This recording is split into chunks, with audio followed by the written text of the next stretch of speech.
On this episode of Deleted Wrestle Zone, we're going to talk about Tuesday Wrestling. So we got AEW Dark and Impact Wrestling. Now, as for NWA, we still dealing with those segment shows they're doing. I wouldn't count that, but if you're interested, you can still watch it. So let's start this episode with another Deleted Wrestle Zone.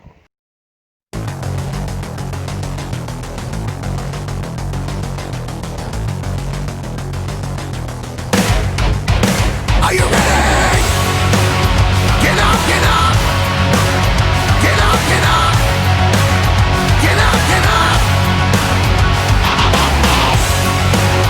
Get up, get up! Get up, get up! Get up, get up! Hey everyone, welcome to the Elite Wrestle Zone, all things pro wrestling from AEW, NXT, New Japan Pro Wrestling, all promotions, championships, individual wrestles, matches, everything. I'm your host, J Rod here. So, before I start reviewing both AEW and Impact, I know the last week has been very intense, but also crazy with the whole accusations of wrestlers that have been accused of rape and sexual abuse. All started from David Starr to Jordan Devlin, people from the NXT UK, Matt Riddle, Joey Ryan, and I can name a few others. But I hope you guys understood the message that I took. Please, if you know someone who's been in this type of situation, and give them the encouragement to speak out. They need to speak out. They can't keep this bottled inside. Now, of course, the wrestling world will be rebuilt as it is. Hope it'll be for the best. This is something I think many people can contribute. I will speak later on about, like, near the end, about one of my personal favorite wrestlers that I've been watching, Marty Scurll. So let's start with AEW Dark.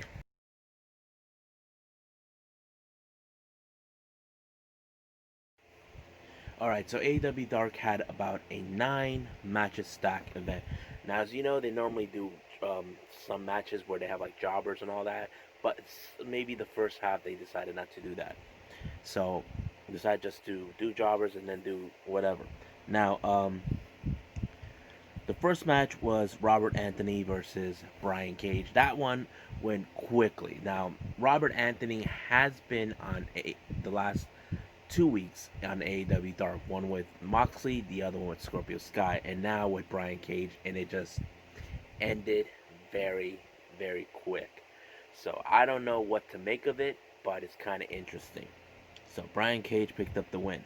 The next one is a tag team match. We had David Ali teaming up with Musa versus SCU's Christopher Daniels and, of course, Frankie Kazarian.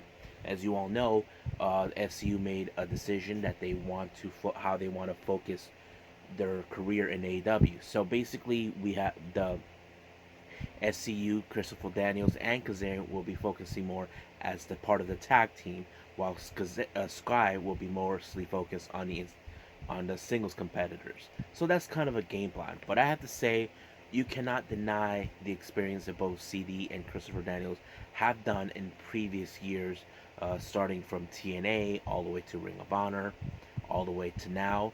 So I feel this was one of those matches where we're finally going to get to see that team that we've been wanted to see. Originally, it was supposed to be that team during the tag team tournament, but it became Kazarian and Sky, which was a good combination. But like I said, and of course what Sky would say, leave it to the experienced guys, Kazarian and CD, and they picked up the victory on this one. And I have to say it was a good match. The next match was Pineapple Pete versus Shawn Spears. Now, Pineapple Pete, he's now becoming well known. Thank Jericho for that. But Spears is becoming more of the, I don't know what the glove is, but at some point, Tully Blanchard hits past something like a metal thing, and he put it in his glove, and he whacked Pineapple Pete, and then when he won, he took it off and he passed it off to Tully back. So basically, they're using a way to weasel their way to wins, but that's how it goes. Like I said, Tully Blanchard's always been the genius and the smart one to be the advisor for Shawn Spears. Now the next match we had Griffin Garrison versus Lance Archer. This one was an interesting match. Griff Garrison, he was managed to hold on as much as possible with the brutality that Lance Archer's been putting, like put brain busting him, all this and that. I don't know what to expect. He did manage to hold on his own, but of course you cannot escape the claw that the Dexter's Death Claw by Lance Archer, and that's how he picked up the victory. The next match was the Dark Order members 3 and 4, Alex Reynolds and John Silver, versus Joey Janela and Sonny Kiss. Now, this match was very interesting because I have to say Joey Janela and Sonny Kiss have been a cohesive unit for a while now. They're currently undefeated in their record. How it is, as you all know, wins and losses matters, and I feel these guys should be going for a title hunt. They still don't have like a tag team name, but I have to say I love watching both of them how they work together because you have two different personalities in the same team. So, of course, Sonny Kiss and Joey Janela picked up the victory with an impressive finishing maneuver. The next match was a women's match. Kylan King versus Mel, who we haven't seen for quite some time, but she has been impressive. King has already impressed us too twice, but this time with Mel, we haven't seen her for quite some time. I was pretty much excited how this whole thing turned out. I can't wait to see what Mel can do for us in the ring, what she can show us to get behind her back, to support her, how she is, even though she's a heel. But yeah, and she picked up the victory with amazing kind of I forgot what they were calling it, like a power slam something, I don't know. But the next match was Lee Johnson versus Scorpio Sky. This one was a good singles competition. I have to say, this is one of the best matches the Scorpio Sky has done as a single competitor representing SCU. Um, but of course, I'm gonna skip ahead on this one. Scorpio Sky picked up the victory, and he showed respect to Lee Johnson. Seeing that a young guy like him has what it takes to be in the ring, I know that Lee Johnson still has a lot to learn, but I'm excited to see if down the line he becomes a full blown member of AEW. Now the next match was a 6-man tag team match featuring Team One, Luther, Sempertico, and Max Carter. Now it's kind of weird to see a guy like Max Carter. I never know who he is, but he looked more like a hip hop. But you've seen Serpentico and Luther; they're like different from him. I don't know why was he in. They were set to face against all members of Jurassic Experience. I have to say, Marco Stunt. Oh my God, he was a bit more aggressive on this one. I cannot imagine what was going on, and I love it. And of course, you cannot match the athletic ability from Jungle Boy and the strength and the agility of Luchasaurus. But I was dying to see how this match was going to go with Luther and Luchasaurus. But man, it was great. But it appears that Serpentico and Luther were not feeling okay with Max Carter because they don't see themselves like they're like heels, but they don't see in the same kind of inner circle type of group. And that's something that kind of plays out pretty well if you follow along. But of course, you cannot match. But right now, Jurassic Experience picked up the victory thanks to Jungle Boy's submission move. And even though Luther and Serpentico, they do nothing to save Max Carter, they just hand him over to the Wolves. The next and final match was Peter Avalon along with Leva Bates versus freshly squeezed Orange Cassidy. This one was a good match. I was so impressed with it. I was like so happy with the results. And the match was great. I love what Orange Cassidy was doing. I love what he brought to the table. I'm very excited where they're going to go with him, how much push he's going to get. But it was great. I enjoyed it. And of course, he ended the match with giving Peter Avalon a Super Batman punch. Now I can't. Right now I am excited to see Orange Cassidy versus Jericho and Fighter Fest. So I have to say this AEW Dark was good. If I have to rate this one, I give it um, 8.5 out of 10. It was good, but I feel like they can do better. So I think that's it for now with the AEW Dark. Let's go move on to Impact Wrestling.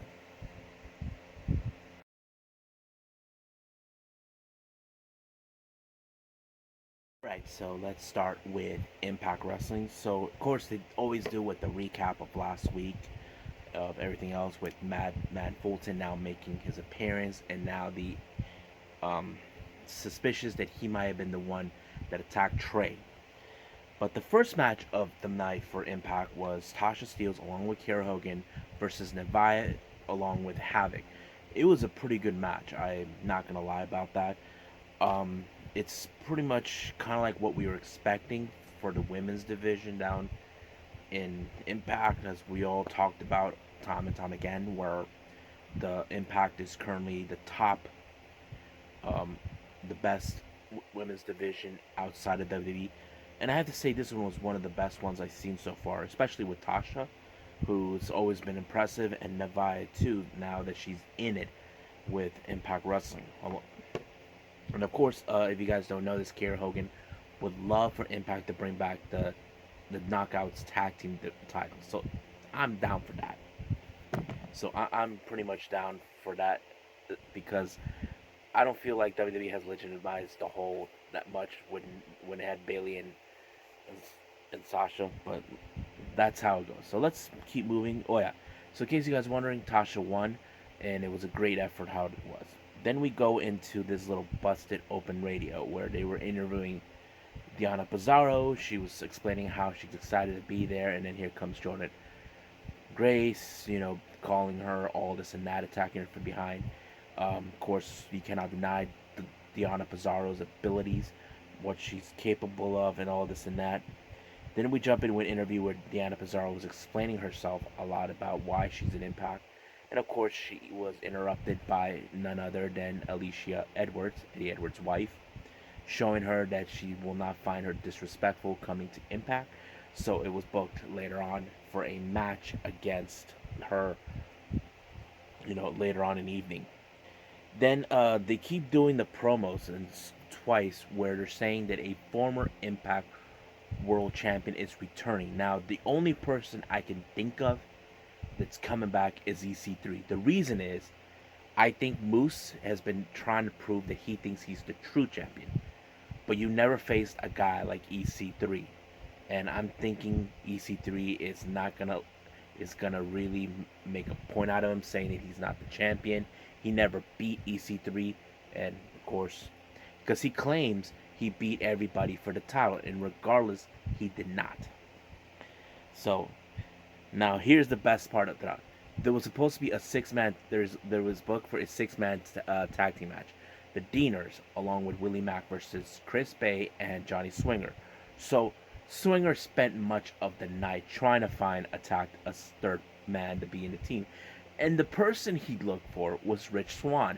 He was trying to get him to turn against him, saying that he could make money and all that. But Rich Swann reminded him he is still injured.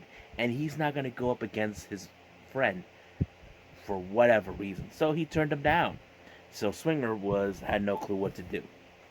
As always, every week when Impact they do is they put in one of those Impact flashbacks moments of the week. This goes back during November of 2012 with Bully Ray, who is facing off members of Aces and Eight.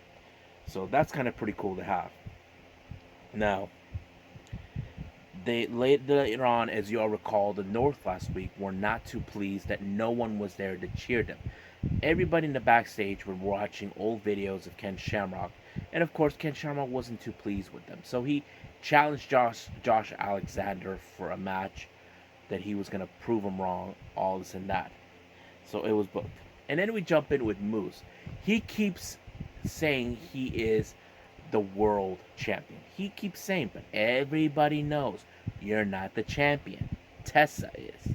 But Crazy Steve, it keeps reminding, start making fun of him, going, "You're the fake champion. You're the fake champion." Moose did not like that completely, so he made a decision. He's going to put him in a match against him because he got irritated with him calling him the fake Grammy Award winner. I thought it was so hilarious because of that. So I'm excited for that. And then we jump in with Diana Pizarro versus Alicia Edwards. I'm not. It wasn't one of the best matches of the night for that. I feel like because I haven't seen Alicia Edwards for quite some time, but I know they can do better with Diana to put her with a much better person in it. But she picked up the victory, and of course, once it was over, um, here comes Jordan Grace wanting a piece of her for what happened the past couple weeks. So that's pretty much what happened. Now, as I recall, if you guys remember, Johnny Swinger was still looking for a partner, even though he couldn't find one. He asked Rich Swann, and guess who he turned to? He turned to the one person most likely he thought that would join, and that would be Suicide. So Suicide, who hardly talks, just walked away. So I thought it was so funny that he walked away. So I was like, hey, you can't find a partner whatsoever. So he's like going everywhere to find him. So, and then he tried again, but this time he asked Hernandez. So he told him, I'll join your little team if you beat me in arm wrestling, but it did not happen. So he broke his arm. And then he turned, oh my God, to the one person most that I did not expect. So he asked Taya Valkyrie to join. And Taya had no time for this nonsense. She was looking for Bravo because she had a match against Susie. So basically, it was like he still can't find a partner. And that kind of went off the rails for him. Then we had, it was supposed to, then later the next match was supposed to be Ken Shamrock versus Josh Alexander, but it did not go as that.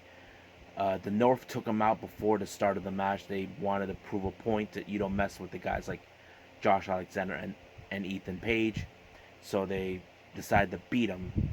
You know, because the thing is, these guys don't play around with try to face against wrestlers who are single competitors. They're mostly interested in finding competitors who are mostly in the tag team division.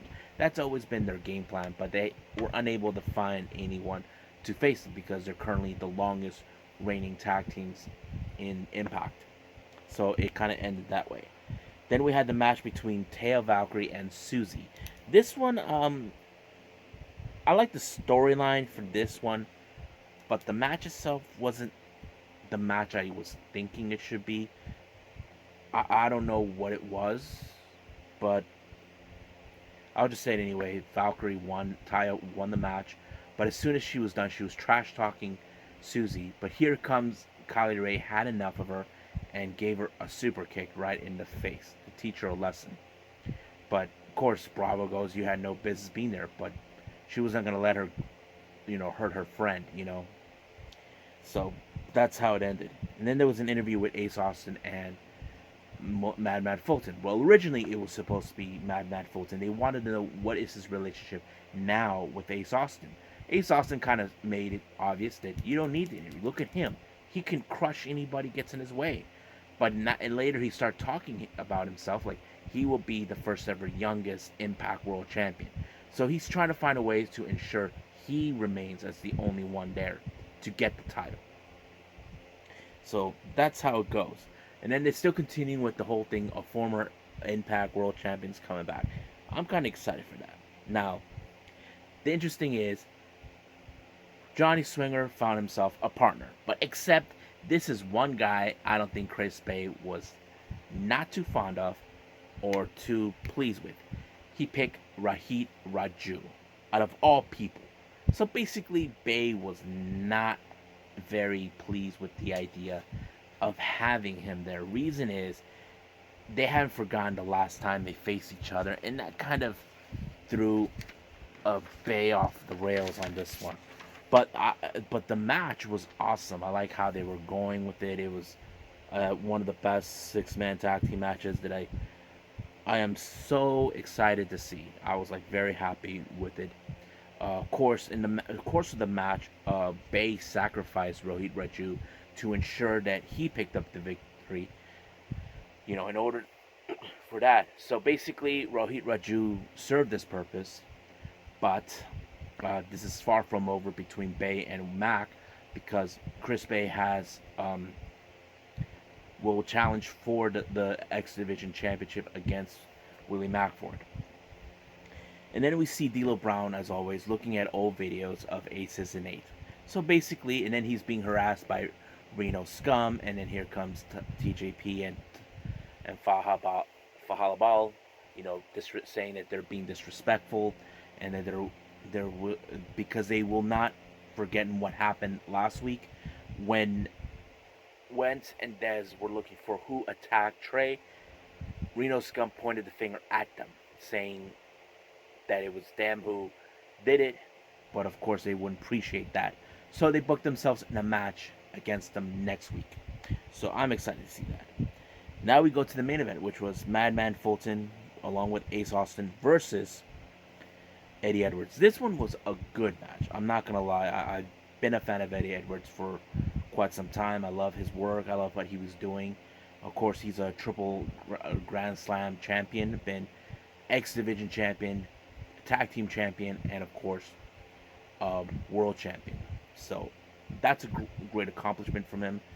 Um, it was great. I love it, but of course, the victor turns out to be the monster, Madman Fulton. So it ended like that, but it looks like that Ice Austin will find a way now to fulfill his destiny that he claims to be world champion. Now it didn't end it like that. Apparently, D'Lo Brown looked like he was talking to someone, screen timing in a laptop, where looks like they're bringing back the band. He was referring to Aces and Eight. Basically, if you guys don't know who they are, there were a stable faction, kind of like bikers. In the early days, they were wearing masks. No one knew who they were until they started taking off the mask. D'Lo Brown was amongst one of them until he was kicked out by Bully Ray, and I doubt Bully Ray's coming back. Devon, he's actually retiring, but I think we're going to see a new members and possibly a new leader for Aces and Eight. I'm excited to see how this is going to go. So I hope you guys are excited too. So I think that's it for now, but I'm going to end it in a bit with I'm going to talk to you guys about Marty Scurll about his statement.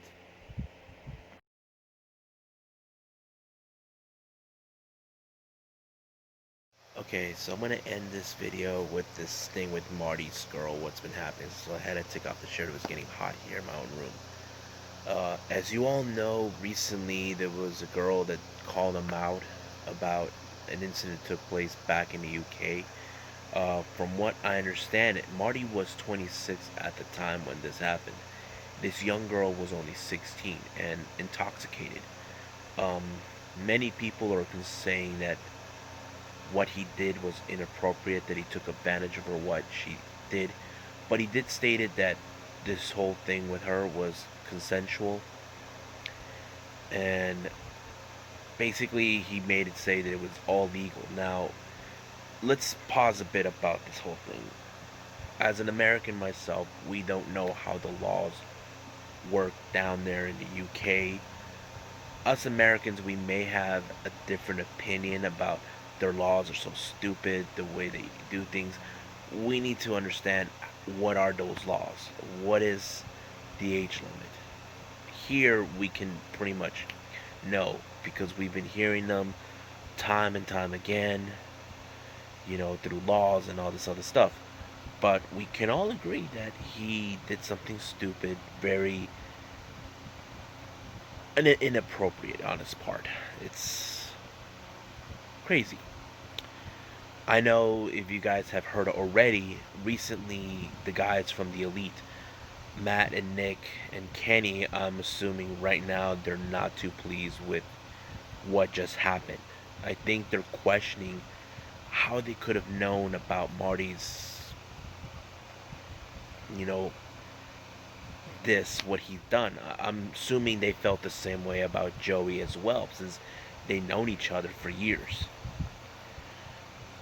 But I don't think anybody would have suspected this was going to happen. I mean, look, this took place 4 years ago.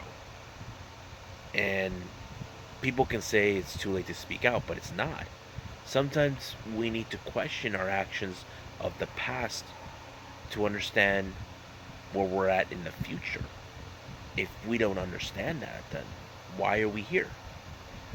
Now, I give Marty props that he is allowing this to happen. He's telling everybody to stop talking negative about her.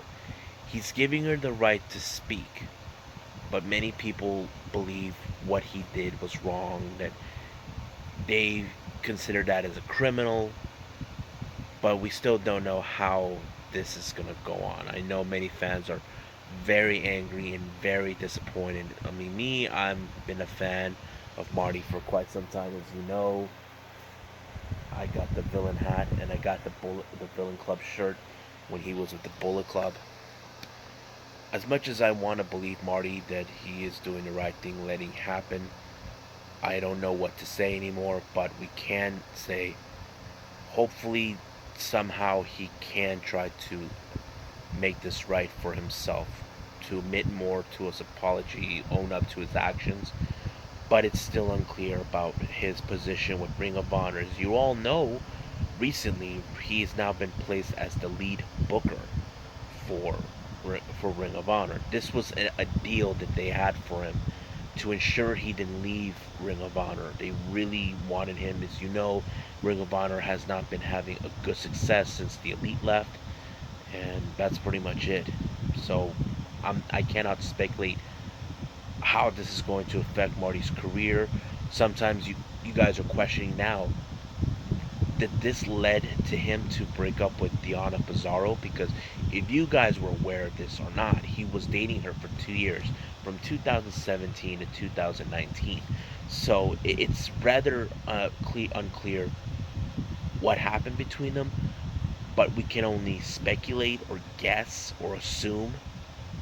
But of course, whatever happened, I'm not sure if Deonna Purrazzo is willing to talk about it or willing to speak out. But she has the right to speak out on this matter. She hasn't said anything yet. As you all know, Deonna Purrazzo was released from WWE not too long ago, and she just recently got hired by Impact. So, if anybody who knows her should ask her what really happened. But if she's not ready to speak about it, then we need to abide by her wishes. Only she can explain what really happened between she and Marty. Now, if it's something bad, then I'm sorry that we had to find out that way. But it is what it is. So I think that's it for now. So I must bid all of you adieu. So goodbye. And have a nice day. Bang.